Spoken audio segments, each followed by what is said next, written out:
모생생 어떤가 했더니 최근에 주제거리 해서 여름 되고 한해서 그 맥주 쪽이 어떠냐라고 했더니 바로 오케이 해주었고, 우리 그 유진선 소장은 더빙해서 강의를 하게 됐어요. 이 유진선 소장은 원래 오비에서 28년 동안 근무하다가 3개 공장 그 총괄 공장을 했고, 그 총괄 이사로 있다가 그 다음에 공장 그 품질 관리, 제품 개발, 공장 관리, 프로세스에 대한 것들을 28년 동안 현장에서 하셨던 분이고, 전공은 식공을 했고요. 그래서 누구보다도 맥주를 좋아하고 잘 만들고 하기 때문에 제가 한번 권해서 이 자리에 모시게 됐습니다. 네.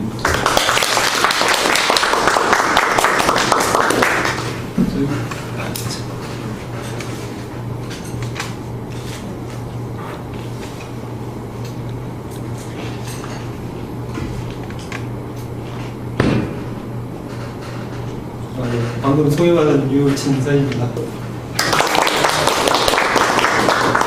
처음 뭐 이렇게 그 강의를 요청받고 좀 중간에 좀 시간이 걸렸습니다. 근데 저는 뭐 전문 강사는 아니고요. 단지 이제 그 맥주 그 제조 생산 부분에 한 28년 있다 보니까 그 내용을 좀 잘 알고, 또 제가 그 연구소에 한 7년 정도 근무하면서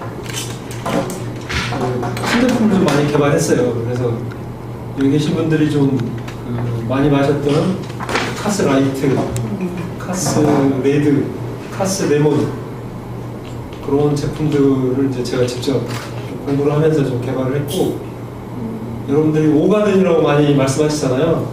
그 호가든을 원래는 그 벨기에에서만 만들었어요.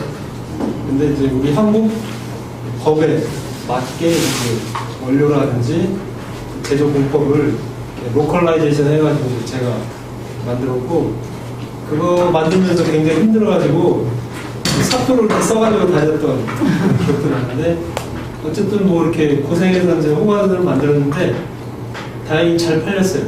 그래서 전 세계적으로 그 당시에 호가든이 팔린 게 벨기에하고 러시아에서 만들었고, 그 다음에 한국에서 만들었거든요. 그래서 전 세계에서 세계에서 만들었고, 그래서 이제 그때 좀 보람을 많이 느꼈고요. 그 다음에 이제 이건 쌀맥주인데, 그 이때가 이제 그 오비 맥주가 상당히 어려운 때였어요. 그 하이트가 그 제한반수로 해서 이렇게 그 하이트가 이제 시장이 이제 2인자가 되었고, 그래서 이제 하나의 이제 신제품으로 쌀맥주를 개발했는데, 그 쌀값이 비싸잖아요. 그래서 조금 넣었어요. 그래서 진정한 의미의 쌀맥주는 좀 아닌데, 어쨌든 회사 정책으로 이제 그렇게 했고, 그렇게 했던 거는 뭐냐면, 여기 보시면은 병 모양이 다 그 카스는 똑같잖아요. 그게 그 당시에 이제 했던 전략이 뭐냐면, 그 카스 패밀리 브랜드 전략이에요. 그게 뭐냐면, 그 시장이 2인자는 그 제조원가를 낮게 하고, 그 나머지 이제 여러 개 있는 돈을 마케팅, 영업에 쓰자는 거거든요. 그래서 제조 비용을 최소로 해서 실컷은 이제 영업하고 마케팅을 주는 거죠. 그래서 그 카스 패밀리 브랜드 전략을 해서 카스 라이트, 레드, 카스 레드, 카스 레몬, 이런 식으로 카스자를 붙여서 브랜드 이름을 짓고 병을 똑같이 하는 거죠. 근데 이제 경쟁사 같은 경우 보시면 신제품 할 때마다 병 모양을 다르게 했어요. 그게 뭐냐면, 병은 이제 한 번 쓰면 이 해수가 힘들고 계속해서 병을 만들어야 되거든요. 제조가가 올라가고, 그러면 경쟁력을 좀 잃어요. 그래서 이제 카스 패밀리 브랜드 전략을 썼는데, 다행히 그 오비 맥주는 이제 그게 성공했죠. 그래서 이제 그 1위 시장을 탈환하고 지금까지 잘 달려가는 계기가 됐고요. 그래서 저는 뭐 아쉽지만 좀 그 회사를 그만뒀고, 그래서 이제 케미메이드라는 직장에서 한 1년 제가 근무하면서 이제 그 건강기능식품 이제 개발해서 출시도 했고, 이렇게 하다가 또 좀 경영이 악화돼서 여기 계신 이제 진성 대표님하고 같이 이제 아파테크에서 그 식품 공장이나 이제 이런 그 음료, 맥주 공장에 이제 세척제, 그다음에 살균 소독제를 이렇게 이제 공급해서 그 위생 관리에 지금 도움을 주고 있고, 또 하나는 뭐 식기세척기 관련해서 또 사업 영역이 있어서 호텔 레스토랑 그쪽에 또 사업을 하고 있고, 그래서 저 아쿠아티크가 뭐 비전이 일단 뭐 이 야망이 좀 큽니다. 그래서 여러분들 많이 도와주시고 나름 번창할 수 있도록 좀 많이 협조해 주시면, 이렇게 지원을 해주시면 고맙습니다. 그래서 오늘 말씀드릴 거는 뭐 2시간이라고 제가 들었는데, 어쨌든 뭐 맥주에 여러 가지 관련된 내용들을 좀 이렇게 좀 짜집기를 해서 좀 준비를 했어요. 그래서 평소에 이제 맥주에 대해서 이렇게 어렴풋이 알고 있던 내용들을 오늘 시간을 통해서 이렇게 좀 잘 가다듬으시고, 또 맥주 마실 때 그런 내용 또 안주 삼아서 이렇게 하시면 생활에 또 뭐 윤택해지지 않을까 그런 생각도 듭니다. 그래서 좀 편안하게 이렇게 들으시면 좋을 것 같아요. 그리고 제가 좀 목이 안 좋아가지고 좀 이렇게 목이 잠길 수도 있거든요. 그럼 양해를 해주십시오. 첫 번째 슬라이드인데 이게 이제 술의 기원이에요. 술의 기원인데, 저는 이제 맥주를 개발하면서 이제 좀 관심을 가지면서 이렇게 봤는데, 과연 언제부터 인간이, 인류가 이렇게 술을 먹게 됐나. 근데 이제 여러 가지 설이 있어요. 설이 있는데, 어떻게 보면은 이제 술을 저희가 발명한 건 아니죠. 발견을 했죠. 그 중에 하나가 이제 동물들, 특히 이제 원숭이, 이제 침팬지들이 자연적으로 이렇게 발효돼서 이 알코올이 된 거를 먹고 기분이 좋아서 이렇게 이상한 행동을 하고 하다 보니까 인간이 가서 이게 뭐, 이 형이 뭘 먹었지? 해서 보니까 그걸 먹다 보니까 이제 사람들 기분이 좋아지고, 아, 이게 좋은 거네 하면서 계속 그게 이제 확대 발전을 시켰고, 그래서 이제 뭐 술이 만들어졌다는 얘기예요. 또 중국 쪽의 문헌을 보면 그 술주자가 닭 유자와 비슷해요. 그래서 닭이 이제 그 들판에서 마당에서 뭐 이렇게 모이를 먹다가 이렇게, 또 이제 새라고 또 얘기해요. 새가 포도나 그 과일 같은 경우는 당분이 있거든요. 그래서 그 당이 있다는 건 뭐냐면 야생 효모가 그 당을 발효시키면 알코올이 돼요. 그래서 우연찮게 이제 뭐 이렇게 과즙이 어떤 그 동그란 뭐 이렇게 오목한데 이렇게 고여서 야생 효모가 집적이 돼서 그게 발효가 된 거를 새가 이렇게 먹고 좀 이상한 행동을 하니까 또 사람이 또 뭐 이렇게 평소에는 잘 날아다니는 놈이 그냥 가서 이렇게 술 취했을 거 아니에요. 그래서 쉽게 잡고 하다 보니까 아, 이게 술이다 해서 이제 그런 얘기가 있어요.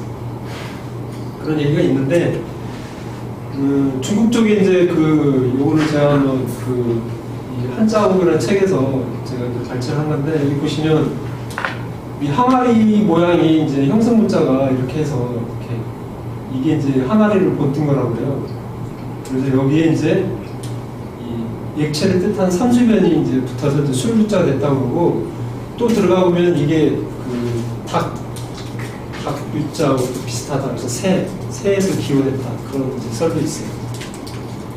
그래서 이제 이렇게 항아리 옆모습을 이렇게 또 이거를 이렇게 또 수령 문자를 했는데, 여기 보면은 이 신자를 이렇게 합해서 이렇게 복자가 됐다. 근데 이게 뭐냐면 항아리에 이렇게 곡식이 가득하고 술이 가득하니까 제사 지내기도 뭐 걱정 없고 해서 행복하다. 그래서 이렇게 번영을 나타내는 그런 복. 그래서 결국에는 이 술 담는 항아리, 곡식을 담는 항아리에서 이제 술 글자가 유래되고, 또 이렇게 우리가 얘기하는 복자가 유래된다고 합니다. 그래서 이제 서두에 말씀드렸는데, 이게 이제 그 문헌을 보면 뭐 맥주가 더 오래됐다고 그래요. 또 포도주는 뭐 한 3,000년, 4,000년 정도. 근데 이게 보면은 이제 6,000년. 그래서 저도 맥주를 다니면서 항상 하는 얘기가 내 직업이 가장 오래됐다고 생각을 했어요. 그리고 신입사들 들어오면 여러분들 직업은 인류 역사에서 가장 오래된 직업이다. 그러니까 그 250만 년 그 인류 역사에서 가장 오래된 직업을 가지고 있다. 성직자들이 또 자기들이 오래됐다고 하는데 어쨌든 가장 오래된 직업 중에 하나인 건 사실이에요. 그래서 이제 맥주가 먼저냐 포도주가 먼저냐. 근데 제가 이제 그 그러니까 이과학생 과학도로서 맥주를 만들어 본 사람으로서 생각을 해보면 아까 말씀드렸는데 이 포도주는 이 과일은 당이 있거든요. 당이 있으니까 이 야생 효모 여러분들 이렇게 그 미생물이나 그쪽 해보셨으면 알겠지만 이 당이 있는 데는 이 효모가 있어요. 그래서 그 쉽게 확인할 수 있는 방법이 포도를 이렇게 곧 요즘 포도 많이 나오잖아요. 포도를 막 이렇게 으깨가지고 페트병에 그냥 넣으세요.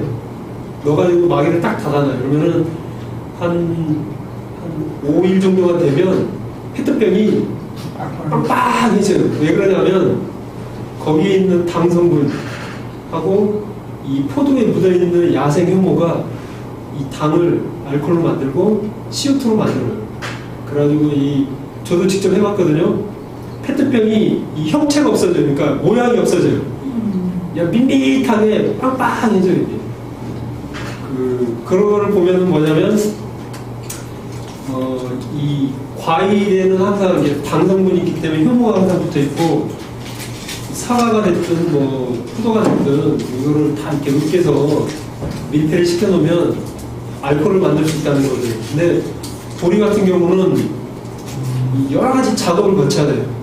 그거를 이렇게 용해라고 그러거든요. 이렇게 단단히 그렇게 뭉쳐 있는 전분질을 이렇게 풀어주고 그 풀어진 거를 또 이 효소가 잘라주고 그 잘라진 그 당을 또 물이 이제 들어가서 또 효모가 이걸 알코올로 만들어야 돼요. 그래서 여러 가지 이제 과정들이 생기기 때문에 아마도 아까 원숭이가 이렇게 새가 이걸 먹고 이렇게 취하는 그런 장면들이 그 공유 그러니까 보리나 밀 같은 경우는 좀 어려운 과정들을 거쳐야 되는데 포도나 그 과일 같은 경우는 쉽게 만들 수 있기 때문에 제 생각에는 아마도 포도주가 더 기원은 오래됐을 거다. 근데 문헌상으로 이렇게 보다 보니까 그 함무라비 법전에는 포도주는 안 나와요.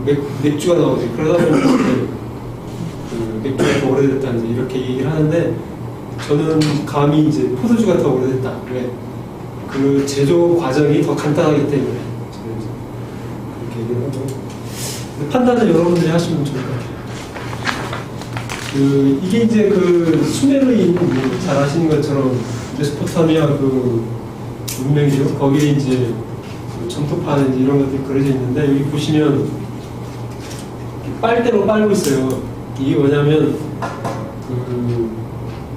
여기에서도 이제 이렇게 그 수메르인들이 남긴 점토판을 보면 아까 말씀드렸잖아요. 이렇게 이거를 빻아가지고 처음에는 이제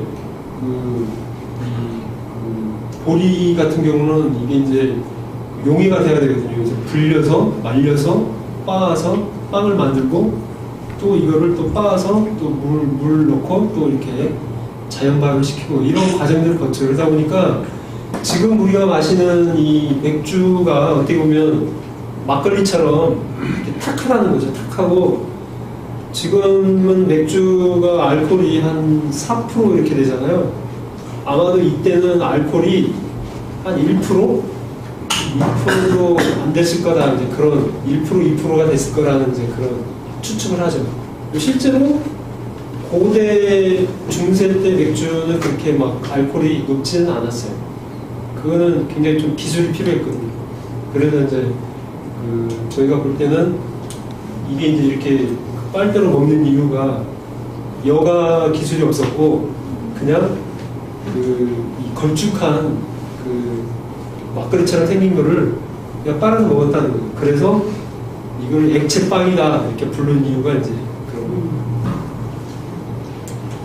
그래서 이제 이 자연적인 그 제조 방법을 일본 기린 맥주에서도 뭐 한번 그대로 재현을 했고 독일에서도 아마 어떤 브루어리에서 그대로 재현한 걸 제가 기사를 봤거든요. 근데 이때 그 결과도 보면 이게 그 알코올 농도가 이렇게 높지는 않다. 그리고 우리가 생각하는 것처럼 그렇게 맛이 없습니다. 굉장히 이렇게 좀 탁하면서 좀 냄새도 많이 나고 이제 그런 것들이 이제 고대 중세를 거치면서 이제 이렇게 발달을 하게 되는 거고. 그리고 이제 이때는 뭐 효모라는 개념이 없잖아요. 그래서 그 보통은 이제 한번 맥주를 만들면 술을 만들면 그거를 남겨놨다가 그대로 썼어요. 그러면 이제 나중에 보시면은 그 파스테르가 이제 효모를 이렇게 발효 기장을 만들면서 순수 배양을 뭐 한센이라는 사람이 하고 그랬는데 어쨌든 이때는 그냥 경험적으로 그래서 그 품질 상표도 아마 굉장히 심했을 걸로.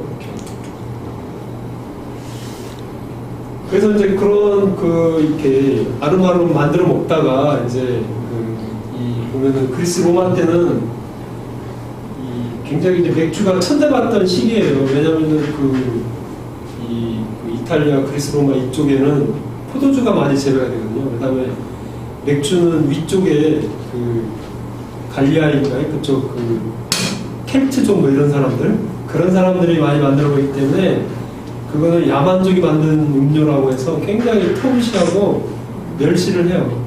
그리고 이쪽 그리스 로마 문명에서는 어쨌든 포도가 잘 재배가 되고 또 이 포도주 맛이 맥주보다 훨씬 나았거든요. 그래서 이때는 맥주에 이제 암흑기라고 그러는데 어쨌든 맥주가 굉장히 천시를 받고 이 포도주가 이렇게 우대를 받는 그런 시대입니다. 그래서 여기 이제 그 예수께서도 이제 그렇죠? 이것은 나의 피다. 그래서 이걸로 나를 기억하고 향하라고 그런 이렇게 한 건데 어쨌든 그리스 로마 시대는 이 포도주가 대세였어요. 그래서 굉장히 이제 맥주는 암흑기였는데 반면에 이제 그 중세 때로 넘어오면서는 이때도 이제 뭐 재정이라든지 어떤 문화가 이런 융성하지 않았기 때문에 굉장히 이제 좀 이 맥주 제조 그것도 이전에 이제 메소포타미아나 이집트에는 굉장히 맥주 문화가 번성했는데 중세 때는 침체가 되다 보니까 이제 수도원에서 이거를 만들기 시작해요. 근데 오히려 수도원에서 맥주를 만들다 보니까 이게 제조 비법이라든지 품질 관리가 더 잘 되잖아요. 이렇게 만든 사람이 계속 만들고 이렇게 하니까. 그래서 오히려 이 수도원에서 맥주를 만들면서 이제 다양한 맥주들이 나오고 또 원료도 좀 많이 좋아지고 그래서 이 여러 가지 이제 첨가제 식물 뿌리 식물 잎 약초 이런 걸 막 넣으면서 이때 이제 호흡이라는 거를 넣기 시작해요. 호흡이라는 거를 넣으면서 호흡을 넣다 보니까 이게 향도 좋고 맛도 좋고 또 보관하는데도 유리하거든요. 그래서 호흡을 사용해온 이유 중에 하나가 이 방부 기능, 그래서 이렇게 저장성이 이제 좋아지거든요. 그래서 이제 호흡을 이때부터 쓰기 시작하고 또 그러면서 이제 수도원에서 이렇게 이제 하면서 또 이게 민간에게도 전파가 되면서 이 중세에 이제 어떤 맥주가 어느 정도 자리를 모양을 이제 잡아가는 거죠. 그래서 이제 중세가 수도원에서 이렇게 하면서 맥주가 어느 정도 이렇게 발전할 수 있는 맥주의 모양을 이제 잡아가는 그런 단계가 되었다고 좀 생각이 들거든요. 그래서 이제 이때 맥주 소비량이 늘어나고 그러니까 이제 길드, 이제 전문 양조자들이 생기고 그러면서 이제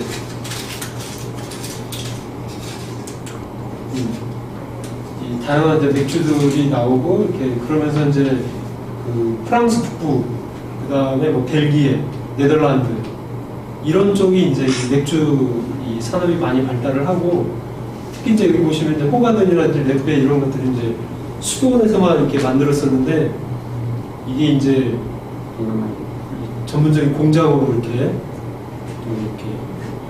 뭐라고 하나 이렇게 분화가 돼가지고 이렇게 전문적으로 이제 맥주를 이제 만들게 되고, 여기를 제가 갔었어요. 호가든 브루어리, 벨기에인데, 이게 1450년인가요? 그 정도의 브루어리를 만들었다고 그러는데, 진짜 믿기지 않을 정도로 유지가 되고 있어요. 그래가지고, 물론 이제 몇 번 이렇게 업데이트를 했겠죠. 했는데, 생각보다 잘 유지가 되고 있고, 여전히 이제 그 사람이 이렇게 다 이렇게 수작업도 하고, 이렇게 하고 있어요. 그래서, 이 벨기에가 이제 이런 맥주들이 발달을 했는데, 벨기에가 전 세계적으로도 맥주 산업이 발달한 이유 중에 하나가 뭐냐면, 프랑스나 독일, 영국보다는 정부가 이렇게 규제, 관여를 덜 했다고 해요. 지금도 보면은 다양한 맥주가 제일 많은 나라가 벨기에예요.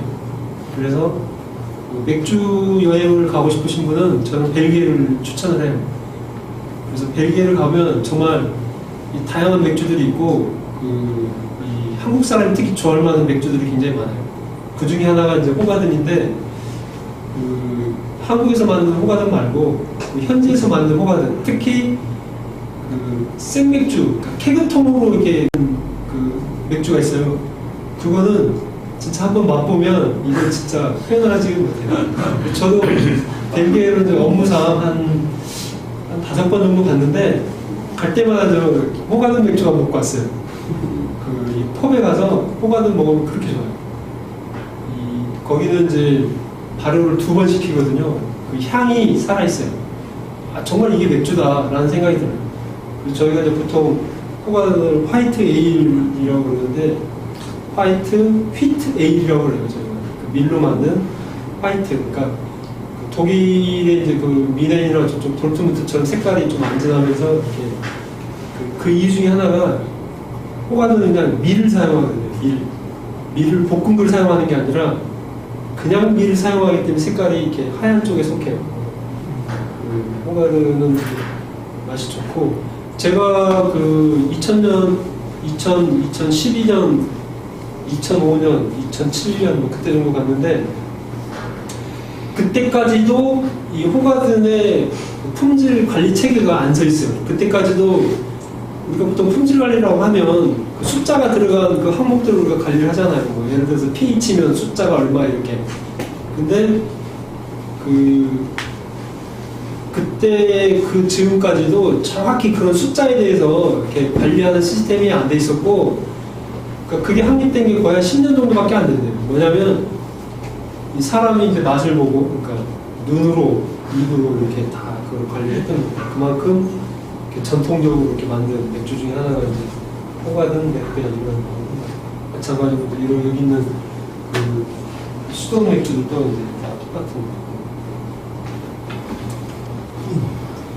그래서 이제 이 중세 후반에 이제 맥주 제조장들이 막 우후죽순으로 이제 들어서는데, 그 중에 하나가 이제 벨기에에 있는 이 스텔라 아르토아 공장이거든요. 이게 이제 1336년에 만들어졌는데, 지금은 이렇게 현대식 건물로 되어 있고요. 여기 이 공장이 거의 한 공장에서 1억 상자가 생산이 돼요.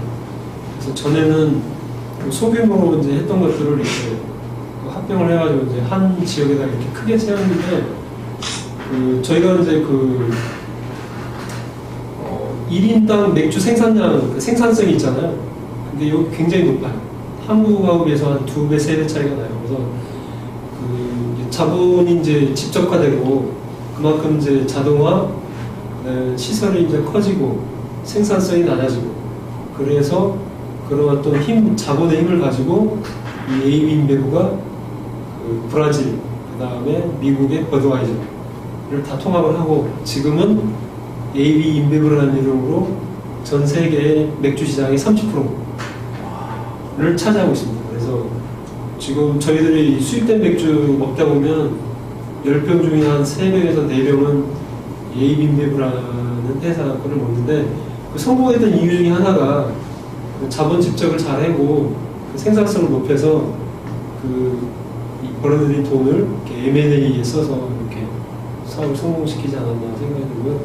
근데 역설적으로 지금은 좀 재정난에 좀 그 재무 상태가 안 좋은가 봐요. 그래서 그 홍콩에 이제 아시아권 상장을 한다고 하는데 투자자들이 이제 이 모집이 안 돼가지고 취소가 되고 좀 재정난에 좀 시달리는 것 같은데 어쨌든 이 맥주 하나로 이렇게 어마어마한 기업 집단을 만들어낸 이 스텔라 아르토아 여기서 시작한 거고요. 지금은 이 스텔라 아르토아가 그 영국 시장도 많이 점령을 했고 전 세계적으로 이 스텔라 아르토아 맥주가 전 세계를 좀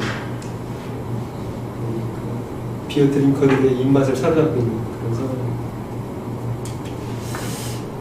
그래서 이제 중세 후기 때 이제 그 아까 말씀드린 것처럼 맥주를 만들다가 보니까 보관성도 좋게 하고 맛도 좋게 하기 위해서 이것저것 사용하고 막 이런 춘추 전국시대가 되다 보니까 독일에서 이제 물론 여러 가지 얘기가 있어요. 근데 이제 제빵업자하고 맥주업자하고 이렇게 원료 수급 때문에 싸움이 붙어서 이제 이 맥주 순수령을 이렇게 포고를 내렸다는 말도 있고 아니면은 이제 여러 가지 아까 말씀드린 것처럼 이제 맥주를 제조하는데 원료들을 쓰잖아요. 사용하다 보니까 너무 이제 그 시장이 품질 관리가 안 되는 거예요. 그래서 이 독일의 이제 이 비를름인가 사세가 이제 맥주 순수령이라는 내려서 맥주에는 내가하고 홈만 써라. 이때 당시 홈이라는 얘기는 없어요. 아니 효모라는 얘기는 없어요. 왜냐하면 효모를 모르니까. 그러니까 효모를 하는 그 실체를 모르잖아요. 그러니까 이제 물하고 내가 그다음에 홈만 써라 이렇게 해서 그 맥주 제조를 좀 단일화하면서 이제 세금을 이제 많이 이제 걸어들이는. 그래서 어떻게 보면 이제 이 원료 수급을 이렇게 딱 매듭을 지어주고 정리하고 또 세금을 이렇게 많이 걷기 위해서 그런 것도 있고 이제 여러 가지 이제 이 차원에서 이제 이 포고문을 이제 순수령을 내려서 이제 맥주 제조를 이제 정부 영주가 관리를 했다 그런 기원 그런 이제 사실이 있는 거고요. 그래서 이제 이 맥주 만드는 게 굉장히 이렇게 돈이 되는 사업이 되는 그런 거였어요. 그래서 이 유럽에 한 번씩 가서 보시면 아시겠지만 맥주 산업이라는 게 중세 근대를 거치면서 한 동네 한 도시를 먹여 살리는 그런 것도 있거든요. 그래서 구체적으로 대표적인 게 이렇게 체코의 풀젠이라는 도시를 가면은 필스너 어페이라는 데가 있어요. 거기는 도시 자체가 맥주 공장이에요. 그래서 혹시 관심 있으시면 유튜브나 이렇게 인터넷 쳐보시면 필스너 어페일이 있거든요. 거기가 이제 라거 맥주의 이제 시초다 그런 얘기 있는데 지하를 다 파서 거기에 오크통 200헥타짜리 막 이런 통들이 지하에 꽉 차 있어요. 그래서 이 지하가 완전히 이 맥주통 그러니까 맥주를 발효시키고 맥주를 만드는 그런 요새화를 했다고 양조화를 만들어요. 왜냐하면 맥주를 만들면 아까 말씀드린 것처럼 발효를 하잖아요. 그러니까 효모가 당을 이렇게 알코올을 이렇게 분해시켜서 알코올을 만들면 CO2가 나오고 열이 발생해요. 필연적으로. 그러다 보니까 이 열을 갖다가 통제를 해야 되잖아요. 일정하게. 근데 가장 좋은 방법이 지하를 파서 가면은 온도가 한 14도 이렇게 되니까 온도를 일정하게 유지를 할 수 있다는 거예요. 그래서 발효를 시켜놓고 일정한 온도에서 봄, 여름, 가을, 겨울 무관하게 이제 이렇게 숙성을 시킬 수 있으니까 지하에다가 다 이렇게 파서 거기다 통에서 발효시키고 저장하고 그래서 지하가 그냥 미로처럼 이렇게 생겼습니다.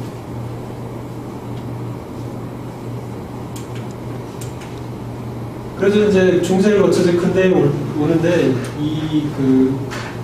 린데라는 분이 암모니아 냉동기를 이제 만들잖아요. 그래서 아까 말씀드린 것처럼 발효를 시키면 필연적으로 열이 발생하는데 그 열을 이제 드디어 통제를 하기 시작한 거예요.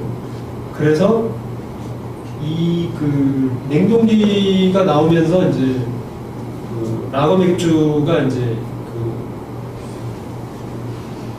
개발이 되면서 이제 라거 맥주가 많이 퍼지게 되죠. 근데 왜 그러냐면 에일 맥주는 우리가 이제 오픈 발효 탱크라고 오픈 발효라고 그러거든요. 뭐냐면 에일 맥주는 25도 뭐 28도 그 온도에서 발효를 해요. 근데 이 메가를 갖다가 어느 정도 이제 이렇게 만들어서 이렇게 분쇄해가지고 당을 추출을 해내잖아요. 그러면은 보통 우리가 이제 올릴 수 있는 게 예를 들어서 이제 뭐 그 당 농도가 한 20 정도 된다. 그러면은 그거를 다 발효를 시켜도 온도가 30도가 안 넘어가요. 이론적으로 계산을 해보면. 그러니까 그냥 에일 맥주는 뭐냐면 저 당시에 맥주는 그냥 그 효모를 넣고 그냥 발효를 시키면 그냥 지가 발효가 딱 끝나면 그냥 끝나는 거예요. 이렇게 그 온도가 한 28도 정도 30도 많이 올라가 최대 30도다 이거죠. 그렇게 끝나요. 그 에일 맥주는. 그래서 에일 맥주는 그 뚜껑이 없어요. 그냥 그 이런 데다가 넣고 효모 넣고 끓이면 발효가 돼요. 그래서 아까 CO2가 올라온다 했잖아요. 그러니까 이게 끓는 것처럼 보여요. 그래가지고 이 큰 탱크에서 맥주가 발효되는 거 보면 굉장히 이렇게 그 화산이 폭발하듯이 막 이렇거든요. 그게 발효예요. 이걸 한번 보면 굉장히 경이로워요. 근데 그 실질적으로 이렇게 온도가 한 25도, 28도에서 에일 맥주는 멈춰요. 근데 라거 맥주는 온도를 이렇게 억제를 해야 돼요. 온도가 올라가면 그걸 낮춰야 돼요. 그게 보통 요즘 이제 10도인데 저 당시에는 아마 한 14도 정도로 이렇게 했을 거다. 그 정도 이렇게 10도에서 14도 정도로 온도를 유지를 해야 돼요. 그러니까 이게 냉동기가 있으니까 이 라거 맥주는 이제 온도를 낮출 수 있잖아요. 그래서 이제 낮은 온도에서 이렇게 쭉 이렇게 발효시키는 거예요. 그래서 그 에일 맥주하고 라거 맥주하고 이 향의 차이가 그러니까 에일 맥주는 아주 그냥 그 억제되지 않은 그 조건에서 발효가 확 되니까 향이 더 뭐랄까요 뭐 원료 차이도 있지만 그 이렇게 발란타인 휘발성 그런 아로마틱한 그런 향들이 좀 많이 나오고 라거는 뭔가 이렇게 누르잖아요. 누르니까 아무래도 좀 억제된 향 그러면서 이제 그 스무스한 그런 게 나오고 에일 맥주는 한번 발효가 딱 됐다가 이 어프 플레이버라고 하는 그런 것도 많이 날아가 버리고 그러니까 숙성 기간이 짧아요. 근데 라거 맥주는 이 향을 갖다가 이렇게 숙성시키는 기간이 굉장히 길어요. 그래서 뭐 30일, 60일 뭐 그런 얘기도 있는데 어쨌든 이 술에 있어서 이 숙성, 낮은 온도에서 숙성시키는 거는 여러 가지 향들이 이렇게 조화를 이루고 이렇게 맛이 좋은 쪽으로 이렇게 변해가는 그런 과정을 거치기 때문에 라거 같은 경우는 이제 숙성 과정을 거쳐서 이렇게 부드러우면서 이렇게 마시기 좋은 그런 맥주가 됐다고 볼 수 있죠. 그래서 이 1800년 19세기 들어서면 냉동기가 만들어지면서 이제 맥주가 라거 맥주가 만들어지기 시작하고 구체적으로는 이제 미국이 이제 국력이 생기면서 이렇게 좀 설비도 대형화되면서 이제 미국에서 라거 맥주가 꽃을 피우게 됩니다. 그래서 이제 파스텔로가 이제 발효는 효모에 의해서 된다. 그걸 이제 찾아낸 거죠. 그러면서 이제 정살균법 그러면서 이제 피유가 뭐냐면은 맥주 쪽에서 사용하는 아마 다른 데서도 다 같이 사용할 거예요. 이게 패스처라이제이션 유닛이잖아요. 그러니까 1피유가 60도에서 1분이거든요. 그래서 맥주는 보통 한 15 정도, 12에서 15 정도 하면 이렇게 살균이 돼요. 단 조건이 이제 효모가 없는 상태에서 그렇고 보통 뭐 우유나 이런 거는 순간 고온 살균해서 이제 피유가 아마 100이 훨씬 넘어갈 거예요. 그래야 우유 속에 있는 특히 이제 대장균, 세균 뭐 이런 것들이 다 죽거든요. 저희가 PU라는 개념을 알면 저희가 이제 또 살균이나 그런 미생물 관리할 때 이제 많이 도움이 됩니다. 그 다음에 이제 지금 이렇게 저희가 이제 균일하고 깨끗한 맥주를 이렇게 마실 수 있는 거는 이제 한센이라는 분이 이렇게 여러 가지 이렇게 효모 중에 맥주 효모를 이렇게 딱 분리를 해냈어요. 그래서 실질적으로는 칼스버그 맥주 공장에서 이제 연구소장을 하면서 이 효모를 양조 효모를 이렇게 분리를 해놓은 거예요. 이게 이제 무슨 의미가 있냐면 그 전에는 사람들이 이제 파스텔로 전에 사람들이 왜 발효가 되는지를 몰라요. 그러니까 아까 말씀드린 것처럼 한번 발효가 끝나면 그 청소를 안 해요. 우리 아쿠아테크는 좀 되게 아시는 점이 근데 청소를 안 해요. 청소를 안 해. 그냥 이 발효를 시키잖아요. 그냥 저기 하고 거기 좀 남겨놔. 그래가지고 거기다 새로운 맥주를 넣어요. 발효가 돼. 그렇게 해왔어.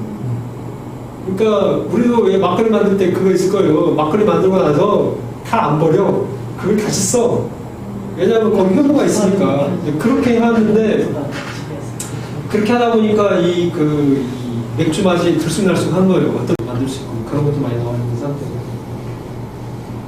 이제 여기 보면은 이제 용기 다양화가 된 거죠. 특히 이제 이 캔 같은 경우는 왕가는 이제 수도원에서 만들면서 이제 코르크를 사용하면서 좀 많이 이제 확산이 됐고, 두 번째로는 이제 캔이 이제 미국에서 처음으로 이제 캔에 이제 맥주를 담기 시작했는데 그게 한 1935년인가 그래요. 그 전까지는 세계 전쟁도 있고 그래가지고 굉장히 이제 맥주 산업이 이제 침체됐었는데 이 캔을 맥주를 캔으로 유통하기 시작하면서 전성기가 오고 그러면서 이제 라거 맥주가 미국에서 꽃을 피우는 거죠. 라거 맥주가 만들기도 간단하고 그 다음에 냉동, 그 다음에 효모 이런 것들 이제 다 기술적인 게 해결되니까 쉽게 만들 수 있고 그래서 이제 버드와이저라는 그런 큰 회사들이 이제 생기는 거예요. 그래서 미국에서 이제 맥주 산업이 이제 꼽히는 계기가 캔 때문에 이제 페트는 우리나라가 전 세계적으로 이렇게 도입된 순위에서 뒤지지가 않아요. 독일, 일부 나라에서 이제 페트, 러시아. 근데 저는 조금 이따가 말씀드리겠지만 페트 맥주는 먹지 마세요. 안 좋아요. 그래서 왜 그러냐면 저는 식약처 국가공무원 책임도 있다고 생각을 해요. 검증되지 않은 용기를 갖다가 이렇게 해서 맥주를 담아서 유통시킨 거는 어떻게 보면 국민 건강을 담보로 좀 그래서 저는 개인적으로 페트 맥주는 여기 오신 분들은 최소한 드시지 말라고 얘기를 해주고 싶고요. 다행스럽게 환경 문제 때문에 이제 없어지잖아요. 근데 제가 일본을 이제 업무상 갔는데 일본은 페트 맥주가 없어요. 그럼 왜 일본 사람들은 페트 맥주를 안 만들까요? 그 사람들이 환경 문제를 생각해서 하는 것도 있지만 그분들은 아마 이제 그런 여러 가지 이유가 있겠죠. 근데 제가 일본 가서 깜짝 놀란 게 진짜 투명한 페트 한 가지, 그 다음에 포장지는 이제 라벨은 분리할 수 있게 딱 돼 있고, 진짜 그런 거는 저희가 지금 반일 감정 때문에 불면도 하고 그러니까 그런 거가 배화되고, 우리나라 사람들이 너무 좀 빨라요. 좀 이 시장, 그러니까 우리나라가 제 개인적인 소견인데 이렇게 제가 이제 맥주 제품도 많이 해보고 했는데 신제품을 테스트 마켓이라고 그러잖아요. 한국이 테스트 마켓으로는 제일 좋대요. 왜냐하면 인구 밀도가 높고 그 다음에 IT가 발달돼 있고 통신 발달돼 있고 그 다음에 반응하기를 좋아하고 그래서 신제품을 테스트하는 가장 좋은 나라가 한국이에요. 그래서 맥주도 마찬가지로 테스트 마켓으로서 많이 했고 음료 쪽이나 식품 다국적 기업 회사 얘기 들어보면 그런 게 강해요. 왜 호가든을 한국에 생겼습니까? 하여튼 뭐 그거는 제 개인적인 생각이지만 이 페트 맥주가 나올 때도 그랬어요. 하나 이제 툴로서 이렇게 했는데 저는 페트 맥주 안 마십니다. 그리고 여기 보면 생산 설비가 대형화되고 자동화돼요. 그래서 거기에 적합한 게 이제 어떻게 보면 이 라거 맥주일 수도 있고요. 그래서 이제 전에는 뭐 공장 하나에 인원이 뭐 500명이었다. 근데 지금은 이제 계속 적은 인원으로도 다 커버가 되는 거죠. 그래서 실제로 맥주 공장에 가보시면 사람이 거의 없어요. 그게 왜 그러냐면 옛날에는 병맥주도 사람이 다 담았잖아요. 케그 맥주도 사람들이 기계로 담으면 다 사람들이 다 상차시키고 환차시키고 그랬는데 지금 거의 뭐 다 기계로 하고 지게차로 하고 그래서 그 차이를 극명하게 볼 수 있는 게 뭐냐면 미국이나 유럽을 갔다가 한국에 왔다가 중국을 가잖아요. 그럼 그 차이가 딱 돼요. 딱 한 생산 라인에 중국인들은 뭐 별걸 다니는데 앉아있어. 그게 안 된다, 이렇게. 쪼개는 게 안 된다. 한국은 이제 노동조합 때문에 안 되고. 근데 이제 유럽이나 미국은 신설비를 들여오면서 기계에 이제 뭐 한 2명, 3명이 할 거를 1명이서 하고. 그리고 이렇게 보면 굉장히 참 열심히 하더라고요. 유럽이나 이런 데 가면 딱 출근해서 담배도 안 피우는 사람들. 근데 우리는 저 30분씩 시간을 주잖아요. 이렇게. 2시간 30분 이렇게. 딱 찾아 먹잖아요. 그러잖아요. 근데 유럽 사람들은 거의 일본도 그렇고 보면 딱 출근하면 담배 다 놓고 들어와서 오로지 일만 하다가 딱 퇴근을 하는 것 같아요. 그건 진짜 우리가 배워야 되지만. 그러니까 지금 뭐 이렇게 최저임금도 이슈가 되고 그러는데 그만큼 그 사람들은 열심히 주어진 시간에 열심히 하는 것 같아요. 그 다음에 수제 맥주가 이제 활성화되는데 이게 선진국을 보면 유럽은 많이 발달되어 있고요. 미국도 지금 뭐 한 1980년대에 이렇게 막 활성화되다가 지금은 거의 굉장히 20% 넘게 차지하고 있고 1980년대 그때 막 되면서 1% 막 그랬거든요. 근데 지금 뭐 한 20% 가까이 성장을 했고 우리나라가 지금 2002년에 허용이 됐는데 지금 막 해서 지금도 한 20년 가까이 되는데 한 16년? 지금도 제자리예요. 근데 제도도 많이 이제 바뀌고 하니까 많이 활성화될 걸로 저는 기대가 되고요. 여기 계신 분들도 관심 있으면 뭐 누구나 하실 수 있어요. 일본을 보면은 일본은 이제 1853년 메이지 유신 하면서 이제 외국에서 이렇게 서구문을 빨리 받아들여가지고 이제 맥주를 만들었고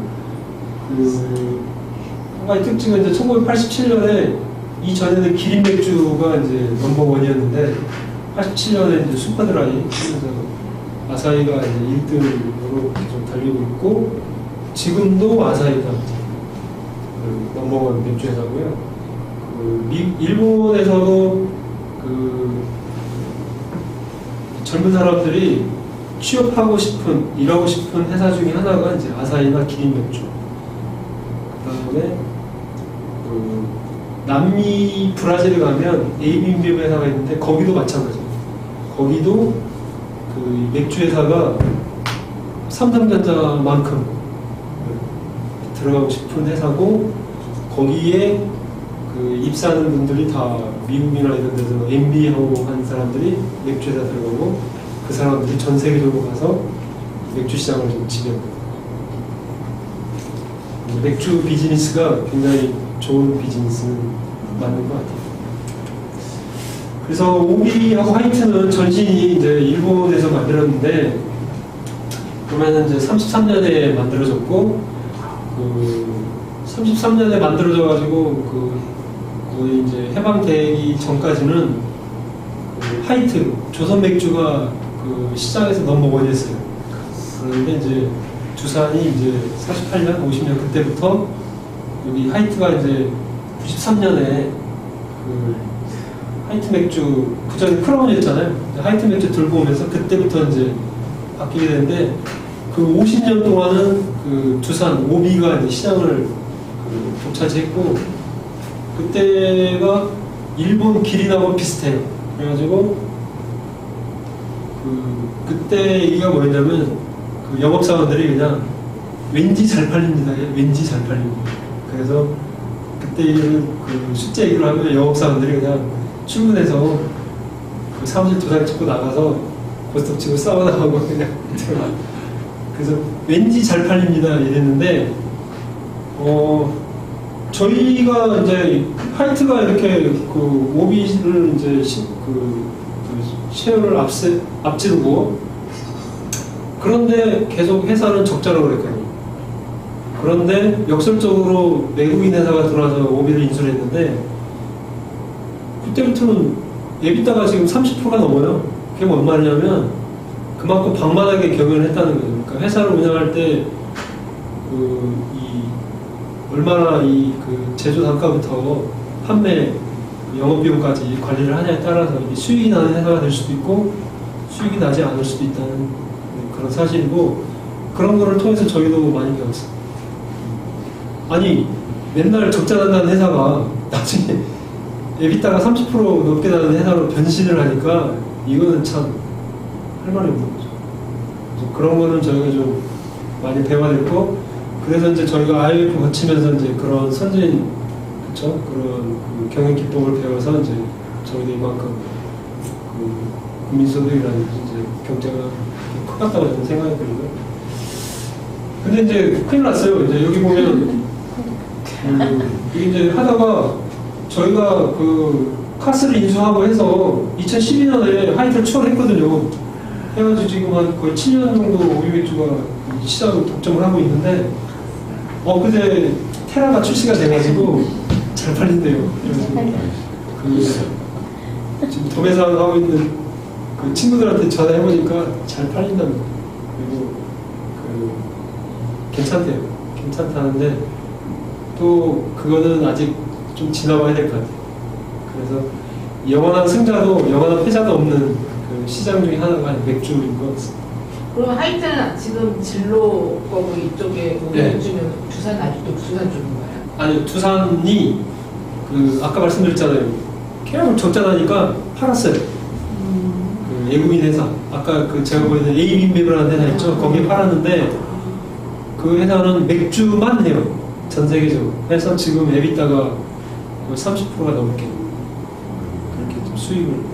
오비가 우리 회사 우리나라 회사가 아니에요. 오비맥주 100% 우리나라 회사 아닙니다. 100% 자본이 외국 회사예요.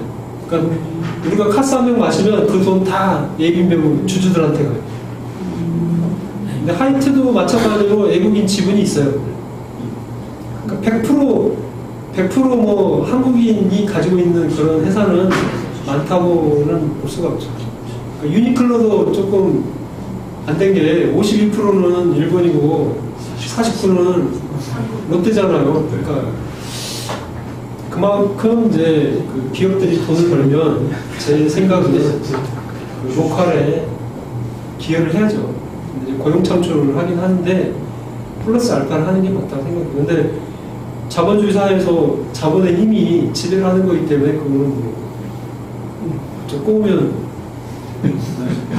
테라가 출시되기 전에 그 카스하고 이제 하이트하고 맛이 좀 틀려서 카스 좋아서 카스만 마셨거든요. 그 차이가 뭔지 그리고 테라 뭐 우리나라는 호프도 그게 이쪽으로 뭐 5%만 넣어도 된다고 이제 뭐 거기 뭐 이렇게 맛이 틀린 거는 동생은 뭐 사실 50%까지 들어가 있다 뭐 이런 우리나라 맥주가 맛이 없다고 그게 마음. 그 답은요 끝나면 해드릴게요. 쭉 보시면 내용이 나와요. 근데 어쨌든 좀 좀 저도 그 관심 가지고 지켜보고 있거든요. 그래서 아까 말씀드린 것처럼 이제 이렇게 땅이 없어. 전 세계적으로 보면 이제 와인 벨트, 비어 벨트, 뭐 포드카 벨트 이렇게 있다고 보는데 이쪽이 이제 그 포도가 많이 나니까 포도주가 많이 생산이 되고 이쪽이 이제 맥주가 많이 생산이 되고 그쪽은 뭐 추우니까 고도주를 마시는 것도 있지만 원료를 이제 감자 이런 거 구하기 쉽잖아요. 감자 몇 개 가지고 그거 발효시키면 발효시켜가지고 증류시키면 뭐 30도, 40도, 50도 이렇게 뽀득하게 나오니까 이런 발달이 돼 있다고 볼 수 있죠. 그래서 이제 구체적으로 맥주 제조 방법에 대해서 한번 보시고 그때 한 10분 쉬실까요? 아니면 네, 그러시죠. 10분 쉬시죠. 한잔 하시죠. 맥주 한잔 해야죠. 맥주 한잔 해. 쉬면서.